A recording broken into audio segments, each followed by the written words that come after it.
परम पूज्य गुरुदेव, परम वंदनीय माता जी सूक्ष्म रूप से विद्यमान है। नमन करता हूँ, मानव मात्र को प्रणाम करता हूँ और प्रणाम करता हूँ आदिशक्ति माँ गायत्री, प्राणों की वो देवी जो संपूर्ण प्राणियों में प्राण बनकर प्रतिपल प्रत्येक जीवन को गतिशीलता प्रदान करती है। दोस्तों, जितना भी दुनिया में जो भी जीव जंतु, वृक्ष, वनस्पति, मानव, ये जितने भी जीवन हैं, इन जीवनों को आप देख सकते होंगे कि ये अलग अलग शरीरों के जीव हैं। कोई छोटा है, कोई चींटी है, बड़ी छोटी सी है, लेकिन वो चलती जा रही है। वो चींटी के साथ चींटी, चींटी के साथ चींटी चलती जा रही है। मधुमक्खी है, छोटा सा छत्ता है, छोटे से छत्ते में हज़ारों मक्खियाँ बैठ जाती हैं उसी पे। उनमें एक चींटियों का झुंड, एक मधुमक्खियों का झुंड, ये यहाँ पर कुछ कहना चाहता है। दोस्तों, यहाँ आज जितनी भी हम लोग ऐसे ही दुनिया में जी रहे हैं जहाँ बचपन से लेके और अभी तक तनाव ही तनाव मिला है। तो यहाँ ये जो तनाव जो चल रहा है, मानवों को पिछले 150 साल में इस तनाव ने मानव की पराकाष्ठाएँ पार कर दी हैं और तनाव इस कदर बढ़ता चला जा रहा है मानवों में कि सारी दुनिया में युद्धों के बाजे बज रहे हैं। हथियारों से भयानक से भयानक हथियार धरती पर बनाए जा रहे हैं। रोज़ एक देश, ये आज़ाद देश, एक हथियार बनाता है तो दूसरा फिर उसको ख़रीदता है, तीसरा फिर उसको बनाने की कोशिश करता है। तो पहली पीढ़ी के, दूसरी पीढ़ी के, तीसरी पीढ़ी के, चौथी पीढ़ी के, पाँचवीं पीढ़ी के, छठी पीढ़ी तक के हथियार इस समय दुनिया में इस्तेमाल किए जा रहे हैं। कहाँ किए जा रहे हैं? ये उसी धरती पर ये मानव बसे हुए हैं। तो मानव, वैसे तो देखा जाए तो धरती भी सब जगह एक जैसी है और जितने भी मानव धरती पे रहते हैं उनको सुबह उठते ही उनको भूख लगती है। हर जीव है जो धरती पे, चाहे वो छोटा है चाहे बड़ा है, सभी को भूख लगती है। अब ये भूख जो लगना है, ये मानव को कुछ एहसास कराता है। दोस्तों, यहाँ ये भूख से बंधे हुए, नींद से बंधे हुए, रोने हंसने से बंधे हुए, आप ऐसा नहीं समझ लेना कि जीव जंतु रोते नहीं हैं, जीव जंतुओं को दुख नहीं होता है। यहाँ तक तो छोड़िए, हमारे प्रोफेसर जगदीश चंद्र बसु जी ने ये अच्छी तरह बता दिया था कि पेड़ पौधे भी मानव के साथ बातें करते हैं, वो भी हंसते हैं, उसके दुख में दुखी होते हैं और इनमें भी वही जीव चेतना है जो संपूर्ण जीवों में है। तो इस बात को हम एक तरीके से और समझ सकते हैं। दोस्तों, धरती पर सबसे प्राचीनतम जो उपलब्ध ग्रंथ है वो है ऋग्वेद।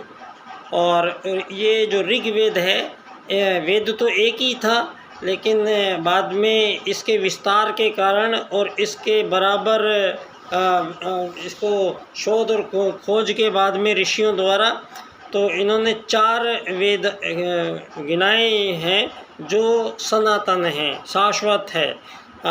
अथर्ववेद, यजुर्वेद, सामवेद और एक सामवेद, ये 4 वेद हैं।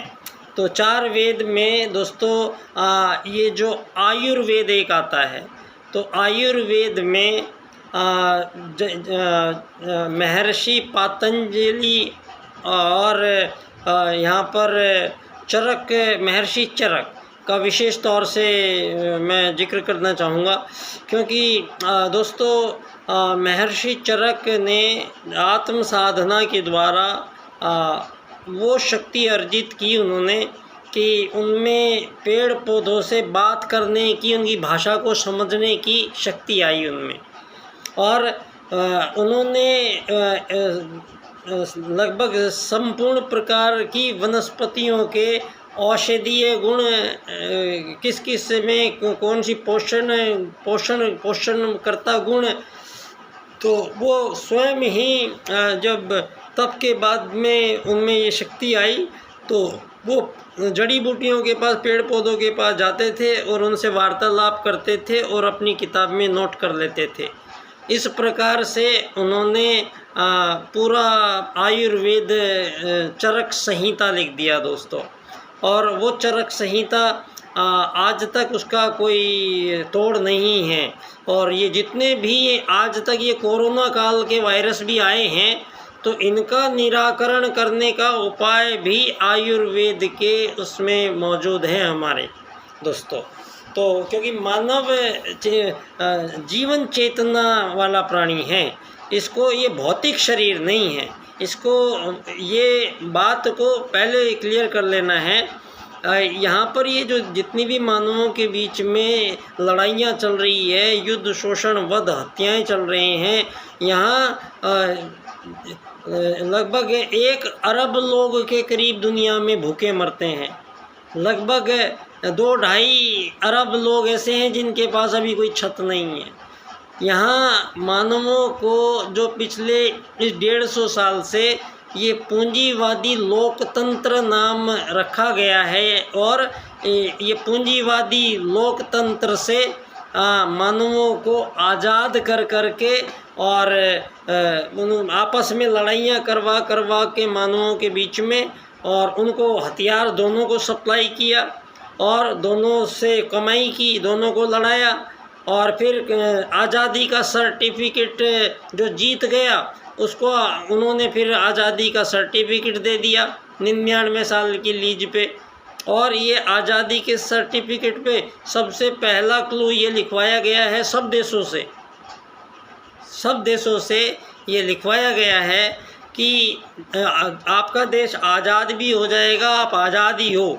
आप अपने देश में से अब यहाँ पर जो ये राजनीति है, ये राज की नीति, वैसे तो सतयुग में कोई राजनीति नहीं थी, ये सतयुग के बाद में त्रेता के प्रारंभ में ही ये राजनीति, धरती के प्रथम राजा, धरती के प्रथम पुरुष महाराज मनु ने वेद ज्ञान को आधार पर रखते हुए, मानव की सर्वश्रेष्ठता को बरकरार रखते हुए, मानव की असीम संभावनाओं का भरपूर इस्तेमाल करने देने की छूट देते हुए प्रत्येक मानवों को, इस प्रकार से मानव जीवन को क्योंकि मानव छोटा बच्चा होता है, फिर थोड़ा बड़ा होता है, फिर जवान होता है, फिर बूढ़ा होता है, फिर मर जाता है। तो आप बूढ़े से कहोगे कि तू वो मरने वाला है कि चल यहाँ पे साइकिल चला और मुझे पीछे बिठाओ।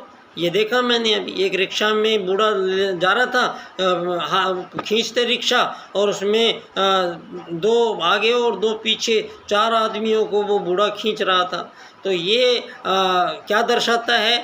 ये दर्शाता है जो हमारे प्राचीनतम भारत है, जो हमारे प्राचीनतम भारत की मूल संस्कृति है, इस मूल संस्कृति को पूरी तरीके से तोड़ दिया गया है, बर्बाद कर दिया गया है। कोई ज़्यादा बड़े दिन नहीं हुए हैं, मुझे अच्छी तरह याद है, मेरे बचपन काल में हमारे गांव में, पश्चिमी उत्तर प्रदेश में, तुगाना मेरा गांव है, बागपत ज़िले में, वहाँ मैंने ये चीज़ देखी है कि आज से आप समझ लीजिए 50-60 साल पहले की जो बातें हैं, उस समय तक की मैं आपको बात बता रहा हूँ। हमारे गांव में जब छोटे बच्चे थे हम, ना तो गांव में बिजली थी कोई, ना सड़कें थी कोई, ना किसी प्रकार का कोई टीवी था, रेडियो था, ना साइकिल थी, ना घड़ी थी। मानव के पास कोई इंस्ट्रूमेंट नहीं थे उस समय हमारे गांव में, और ना कोई बस थी, ना कोई कुछ था। हमारा जीवन एक गांव था, गांव में 2000 लोग रहते थे। 2000 लोगों में जो तथाकथित जातियां आप लोगों ने बना दी है दुनिया में, जाति क्योंकि एक ही है मानव जाति, और कोई भिन्नता तो होने का प्रश्न ही नहीं है। क्योंकि यहाँ ये भी बात आप क्लियर कर लीजिए कि धरती पे पहला मानव उत्तराखंड क्षेत्र के नीचे के भाग में मनु पहला मानव था धरती पे जिसका जन्म हुआ। शतरूपा वो स्त्री थी, और वो दोनों यहाँ पर हमारे उत्तराखंड के नीचे के क्षेत्र में भारत में जन्मे थे। उन्होंने जंगल काट के वहाँ का पहली धरती पे मानव बस्ती बसाई गई, और मनु के जो परिवार बड़ा वो पूरा, तो वो जो मनु का ज़्यादा बड़ा परिवार हुआ उसको यहाँ पर धरती पर पहली बार बसाया गया।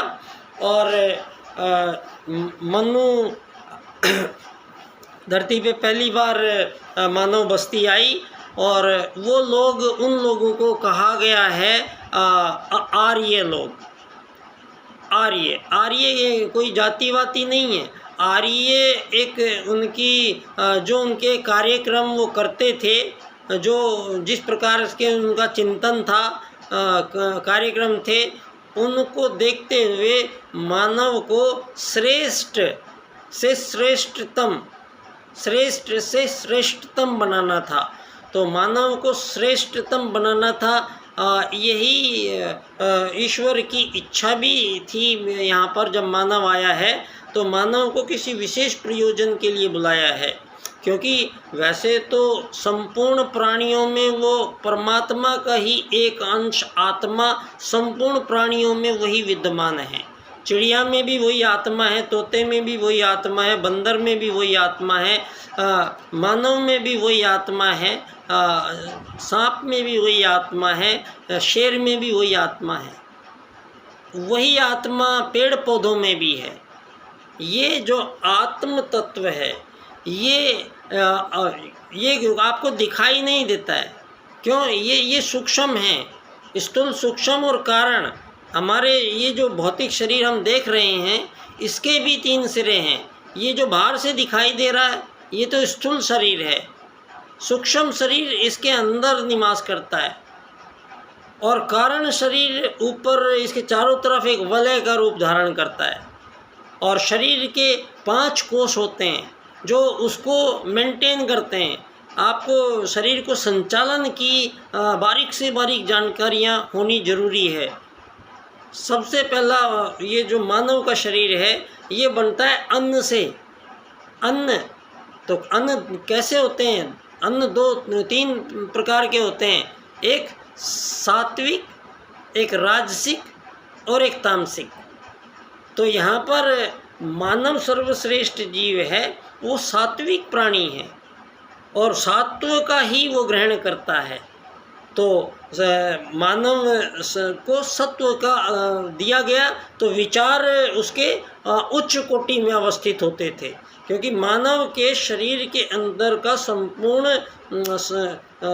संपूर्ण सफाई करने के बाद में और इसके अंदर विशेष योग बल से, प्राण बल से इसको, शरीर को ईड़ा पिंगला सुषुम्ना नाड़ियों के माध्यम से, हमारे षट चक्रों के जागरण से, हमारी योग में, योग का अर्थ है आत्मा का परमात्मा से मिलन करा देना ही योग है। अब ये आत्मा जो है ये सभी में एक ही आत्मा है। ये चाहे मानव में है, चाहे ये दानव में है, चाहे ये चिड़िया में, तोते में है, ये आत्मा, चाहे स्त्री और पुरुष की आत्मा एक ही है। ब्रह्मा जी के ही अर्ध शरीर से मनु की उत्पत्ति हुई, ब्रह्मा जी के ही अर्ध शरीर से शतरूपा की उत्पत्ति हुई। तो जो निर्माण कक्ष, जो स्थाला है जहाँ से मानव जीवन का आगमन धरती पे हुआ है, वो सारी दुनिया के पुरातत्ववेता, सारी दुनिया के इतिहासवेता, सारी दुनिया के वैज्ञानिक, सारी दुनिया के बुद्धिजीवी, सारी दुनिया के धर्म, ये सब की सब कुछ ये